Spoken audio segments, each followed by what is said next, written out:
ela mesma me decía que a sección estaría maravillosamente representada, cosa da que eu non tiña ninguna dúbida, non? Tal e como está no programa, nesta acto de inauguración participaremos os tres, comeza María Alexandre, nome da sección, seguirá Valentín e eu direi as palabras. Non me mira, que estás? Ben, pois, boa tarde e moitas grazas porque realmente o día, cando está o día así, pois unha persoa doita quedar sen palabras ao entrar na cidade da cultura. E desde a sección de Ciencia, Natureza e Sociedade, que cambiou así un par de veces, Tecnoloxía, natureza, sí, tecnoloxía, ben, pois entón, sabe ela máis que para algo. Teña que ser a apertura de Elena. Tecnoloxía, para que era ciencia. Queremos, sobre todo, que se visualice que as ciencias son cultura, que as ciencias son parte da cultura.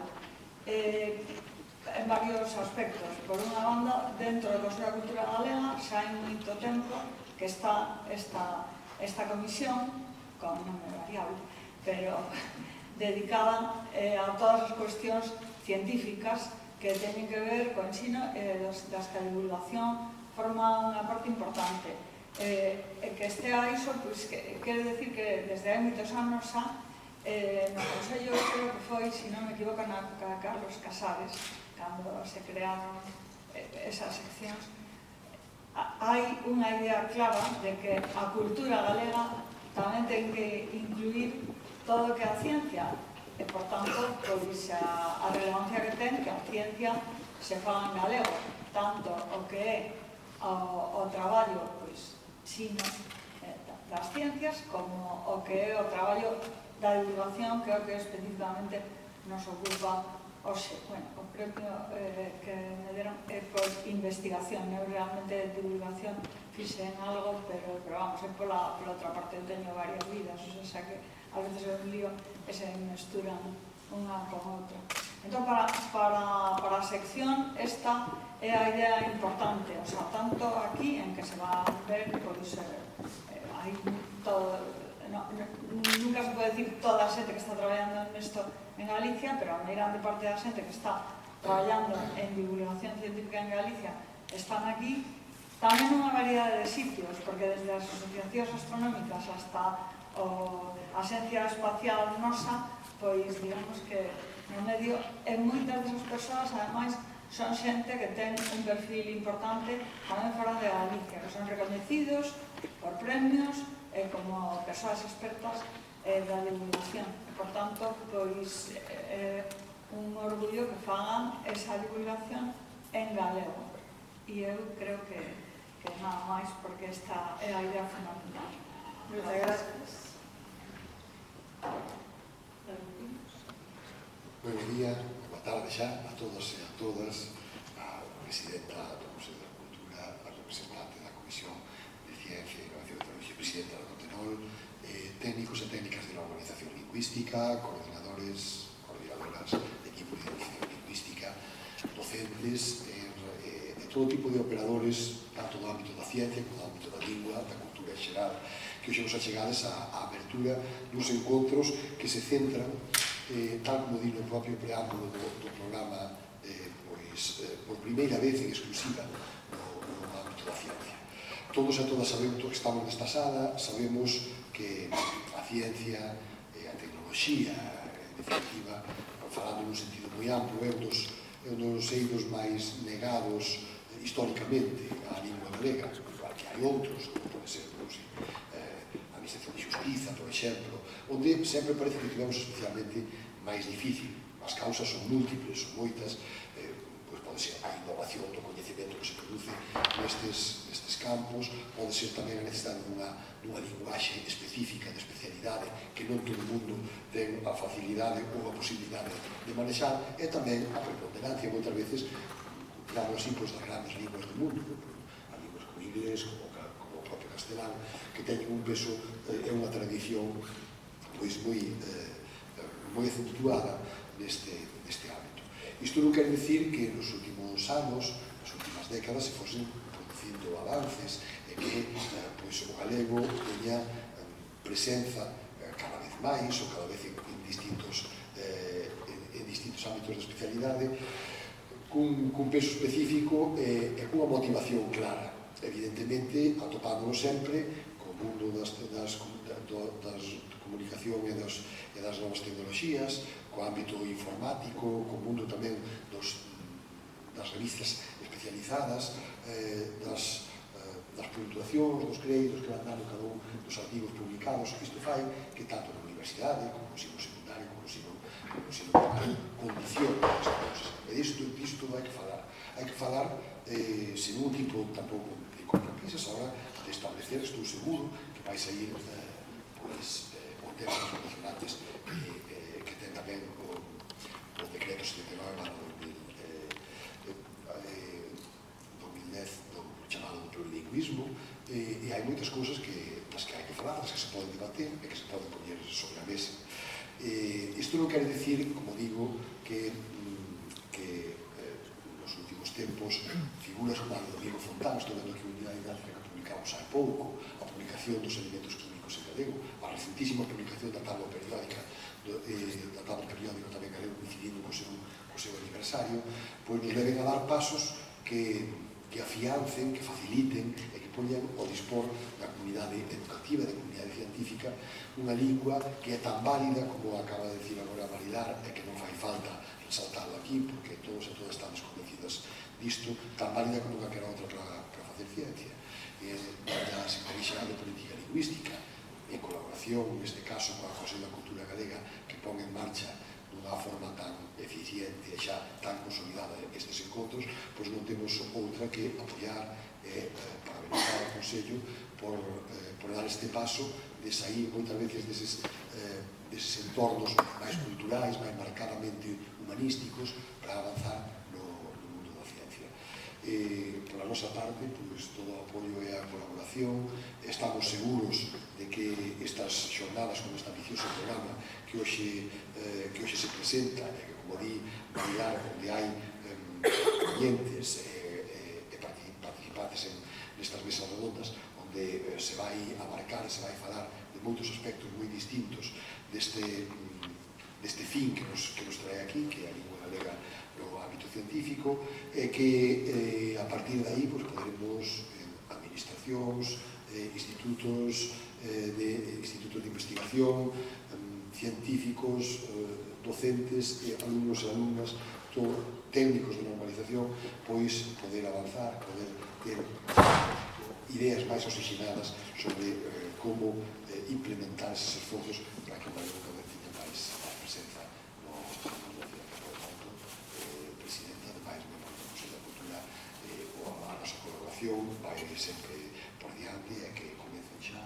os encontros que estamos seguros que terán o éxito marcado no seu ADN do minuto cero que empezamos, que é agora mismo. Moitas gracias, secretaria. Eu reitero a benvida a todos, a todas, e o agradecemento por estarles aquí, mesmo os máis valentes que se atreveron a desafiar os elementos que cando eu cheguei non era nada apacible ese tránsito deste páramo no REA. É o número 21, por lo tanto, casi se podría decir que xa que empezamos unha nova decena, casi empezamos un novo ciclo, ainda que é un ciclo que naturalmente é o deído das xornadas anteriores e vai evolucionando conforme foron vindo tamén as últimas. E agora dedicada á divulgación científica. A ciencia en galego, máis ben, non? A mí gustame que se chame encontros, sempre salientamos ese aspecto, Susana insiste tamén moito niso, non? Porque é un encontro, non? É un encontro para falar dun tema para debater, para presentar, para intercambiar, etc. Pero sobre todo un encontro de persoas, porque son caras que se van vendo periódicamente, ano tras ano, incorporando outras novas, pero sempre é un punto en que nos volvemos a topar. É un punto de renovación do contacto e renovación dos afectos. Entón, esa palabra encontro, justamente para esta actividade, creo que é moito máis acaída ainda que para outras. No capítulo de agradecementos, eu teño que agradecer, en primer lugar, ao CDSGA e a Comisión Técnica do CDSGA, está toda por aí sentada, e viredes todos os seus membros ir saindo por esta mesa continuamente. Empezo eu, que son a coordinadora oficial da Comisión Técnica do CDSGA, pero, desde logo, eu traballo nesa Comisión Técnica moitísimo menos que o que menos traballo de todos eles, por lo tanto, a eles os que teño que agradecer a elaboración destes encontros, semana a semana, mes tras mes, desde hai moito tempo, con moitísima dedicación, con moitísimo entusiasmo, con moitísimo compromiso da parte de todos eles, que eu, sinceramente, só podo agradecer, non? Porque o resultado desa marca encontro da normalización lingüística lle correspondíes a eles rendibilizarlo de alguma maneira. E tamén, neste caso, porque se trataba de ciencia, tamén a sección de Ciencia, Tecnoloxía, Antropoloxía Social do Consello da Cultura Galega, que, como dixen, está representada por Marilán nesta mesa. A todos os convidados, veredes que é unha nómina ampla de persoas que representan, de alguma maneira, nunca poden estar todos, representan ese tecido da divulgación científica en Galicia e en galego. Quixemos que representase da maneira máis ampla e plural posible, non? Debo decir que todos eles aceptaron, que, bueno, a veces non é... Estaban de bo grau, de primeira hora, que cando foron convidados dixeron que sí. Iso é moito agradecer, non ter que andar traendo a xente como unha carreta, non? Tira, vai, por favor, ven aquel día, non. Decía, realmente hai unha contribución solidaria que é moito de agradecer porque facilita moitísimo a programación de todo este tipo de actividades, non?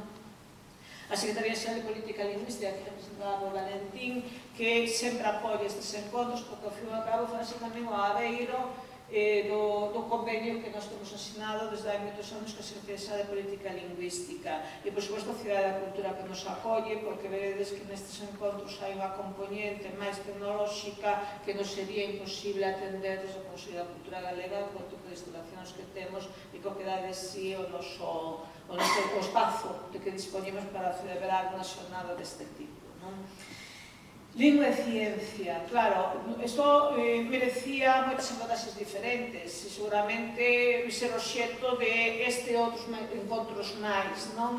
Desde logo non é a primeira ocasión, tampouco que o tema xote nestes encontros, o que xurdiu a propósito, por exemplo, do ensino en varias ocasións, a propósito tamén das dificultades que en algunhas áreas do ensino, significativamente, polo que eu me recordo, no ámbito da FP, había moita necesidade de, non somente de glosarios terminolóxicos, sino de material específico para atender determinadas áreas de coñecemento, ainda que a contribución terminolóxica que se fixo en Galicia nas últimas décadas fose importante, todos somos conscientes de que non abonda, e que hai áreas que están moito máis desatendidas, sobre todo áreas científicas, e, por lo tanto, en distintos momentos se puxo en manifesto isto, non? É dicir, que ás veces non se pode progresar porque faltan ferramentas básicas. Tamén se puxo en manifesto cando falamos da mocidade,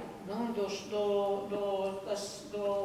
como a mocidade enfronta o uso da lingua, é dicir, cales son as súas motivacións para o uso da lingua. Vimos tamén que no campo do lecer, no campo das afeccións, no campo da súa interacción con moitos ámbitos do saber, botábase de menos que o galego facilitase iso, non? É dicir, porque o lecer, ao fin e ao cabo, é moito máis que o encontro cos amigos e que o disfrute da música, non? Ou incluso o fruto da literatura, na medida en que eles estaban interesados tamén para iso, non? Hai moitos outros campos do lecer que teñen tamén que ver con a divulgación científica e con todo o que nos move hoxe aquí.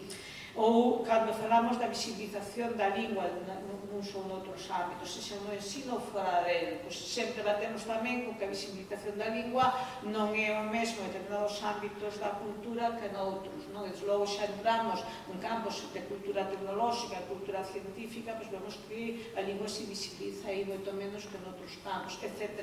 Así que reiteradamente este tema foi nos aparecendo, como non podía ser menos en 20 anos seguidos de encontros, non?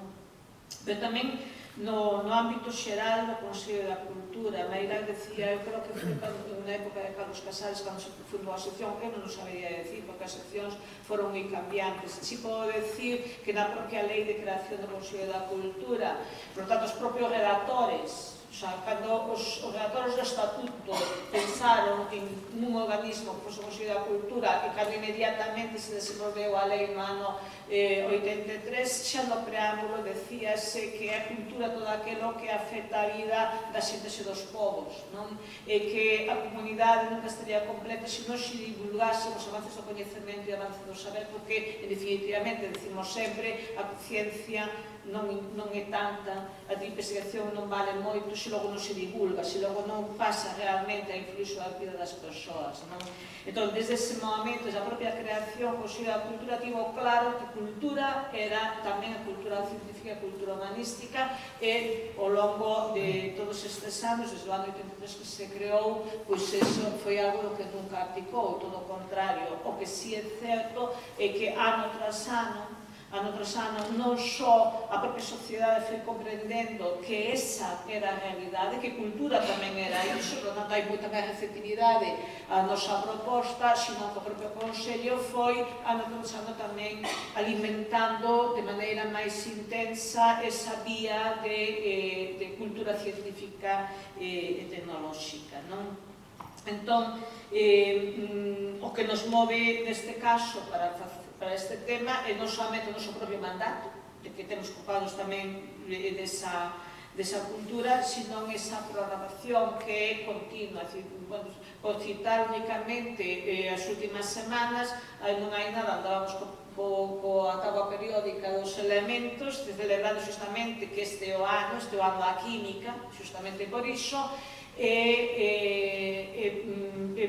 presentábamos a táboa periódica. De feito, non fai falta ser un gran lince para ver que o propio título das xornadas de agora fai unha chiscadela justamente a esa conmemoración universal sobre a táboa periódica. Onte mesmo estábamos falando de velutinas, como atender entre todos, entre científicos, administración, Consello da Cultura e calquera outra entidade a frear de alguma maneira esa praga que está acabando non solamente coas nosas vespas autóctonas, senón as nosas abellas e, por tanto, un ben que é a produción de mel, de polen e de xalea en Galicia. Na próxima semana estaremos en Pontevedra falando de o uso ou mal uso do mar como recurso que se explotamos con pouco sentido común, pois ten un futuro e se volvemos a meter a pata outra vez, pois mellor non ten ese futuro, pensando no mar non somente como un espazo económico que o é, sino como un elemento esencial da nosa cultura, miremos por onde miremos. Quero dicir que niso estamos, e aquí estamos nos encontros. Volve a repetir, a ciencia non vale de gran cousa se non é divulgada. Por tanto, nós temos aí unha misión que facer e, por outro lado, hai un interese social. Por iso volvo a ligalo ao de antes do ocio, porque no conxunto da poboación hai un interese crecente na divulgación científica, se ve na proliferación de museos de ciencia e outro tipo de espazos dese tipo, espazos máis ou menos interactivos, en que distintas xeracións de edades moi diferentes se poñen en contacto coa ciencia, pero tamén na moita ciencia que se divulga a través de internet, que tamén son espazos moi visitados, moi consultados, moi seguidos, e aí temos un reto, pero tamén de outros espazos intermedios entre os que, desde logo, non podemos esquecer o ensino, e aproveito que está aquí Valentín para decir que nunca renunciaremos a máis espazos para a ciencia galega no ensino.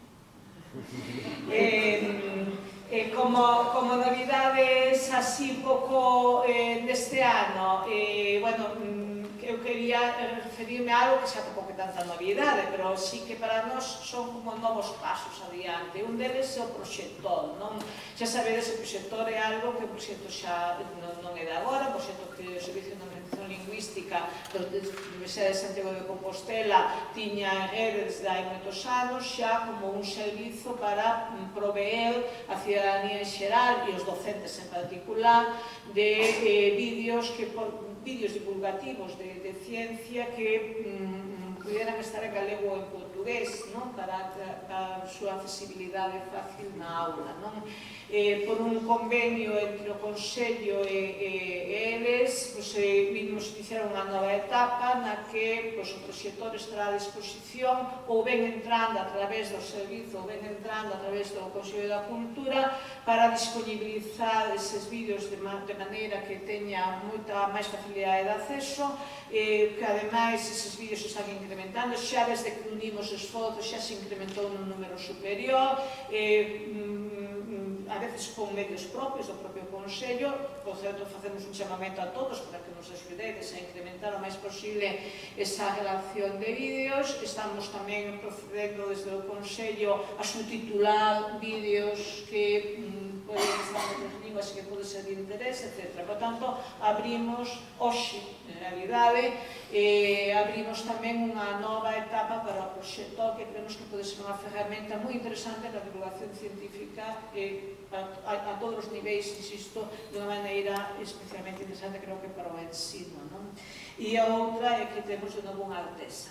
Cada ano temos unha artesa chea de recursos. Sabedes que logo as artesas que son coleccións que acompañan os encontros, exposicións que acompañan os encontros, logo quedan como un recurso específico da nosa web. Ás veces pídennos para que os enviemos ao Concello de Vedra ou a outro para poder colocar como un espazo expositivo diferente, según nos ofrezan, pero en calquera caso sempre queda en internet. E este ano temos unha artesa de 17 paneis que recollen unha gran amplitude de recursos para a divulgación científica en galego, elaboradas de maneira moi plural por grupos, institucións e organismos moi diversos de toda Galicia, non? E con iso remato. Agradezo de novo a todos os que estades aquí. Esperamos tamén as contribucións do público. Sempre está un foro para intercambiar información, para debater, para facer propostas, que sempre acaban en unhas conclusións que logo trasladamos a que responda. Pero non son. Non é o único, non é Branquinho o único que ten chaves neste país para poder abrir portas. E ás veces se abre e outros non, quero dicir, que tampouco queremos descansar que nos acompaña as responsabilidades que non ten. En todo caso, ele a favor. Moitas grazas. Inauguramos a xornada e chamamos a Yolanda para que suba como primeira participante desta tarde.